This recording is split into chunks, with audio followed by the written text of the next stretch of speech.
నమో శ్రీనివాసాయ నమః. నమో వెంకటేశాయ నమః. అందరికీ నమస్కారం అండి. ప్రతిరోజు మీ రాశి ఫలితాలు తెలుసుకోవడానికి ఇంకా మన ఛానల్ సబ్స్క్రైబ్ చేసుకోకపోతే ప్లీజ్ సబ్స్క్రైబ్ చేసుకోండి. లైక్ చేసి మీ పూర్తి సపోర్ట్ మన శ్రీనివాస ఛానల్కి ఇవ్వండి. ఈ వారం రాశి ఫలితాలలో గోచార్య రీత్యా వృషభ రాశి వారు ఎటువంటి శుభాశుభ ఫలితాలను పొందుతారో తెలుసుకోవడానికి ఈ మన వీడియోని ఎక్కడా మిస్ అవ్వకుండా చివరి వరకు చూడండి. వీడియో నచ్చితే లైక్ చేయండి. మీ లైక్ మాకు ఎంతో విలువైంది. మీరు లైక్ చేయడం వల్ల ఈ వీడియో కొంతమందికి చేరుతుంది. ఈ రాశి వారికి ఈ సంవత్సరంలో మీరు చాన్నాళ్ల నుంచి నెరవేరడం లేదు అనుకుంటున్న కోరికలన్నీ కూడా పట్టుదలగా ప్రయత్నిస్తే నెరవేరి తీరుతాయి.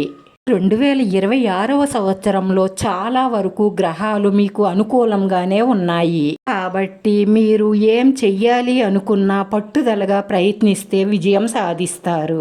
ఆర్థిక పరిస్థితులు గతం కంటే చాలా మెరుగుపడతాయి. స్త్రీలు మీ మీదున్న బరువు బాధ్యతలను చాలా వరకు నెరవేర్చగలుగుతారు. కుటుంబ పురోగతి, సంతాన పురోగతి రెండూ కూడా చాలా బాగుంటాయి. జీవిత భాగస్వామి ఆరోగ్యం పట్ల శ్రద్ధ వహించండి. ఎట్టి పరిస్థితుల్లోనూ నిర్లక్ష్యం చెయ్యకండి. మీ సంతానం జీవితంలో స్థిరపడడం మీకు మానసిక ఆనందాన్ని ఇస్తుంది. పిల్లల కోసం మీరు చాలా శ్రమిస్తారు. కొన్ని సామాజిక కార్యక్రమాలు విజయవంతంగా పూర్తి చేస్తారు. మిమ్మల్ని అందరూ ఆదర్శంగా తీసుకునేలా బ్రతకాలని కోరుకుంటారు. ఈ సంవత్సరం ఈ రాశి వారికి చాలా బాగుంది. కానీ అనవసరమైన ఖర్చులన్నీ ముందుకు వస్తాయి. అవి అవసరమో కాదో ఖర్చు పెట్టాలా లేదా అని 1-2 సార్లు ఆలోచించి ఖర్చు పెట్టండి. అనవసరమైన ఖర్చులు పెడితే అంటే మన ఆదాయానికి మించిన ఖర్చులు పెడితే ఎంత ఆదాయం వచ్చినా కూడా మీరు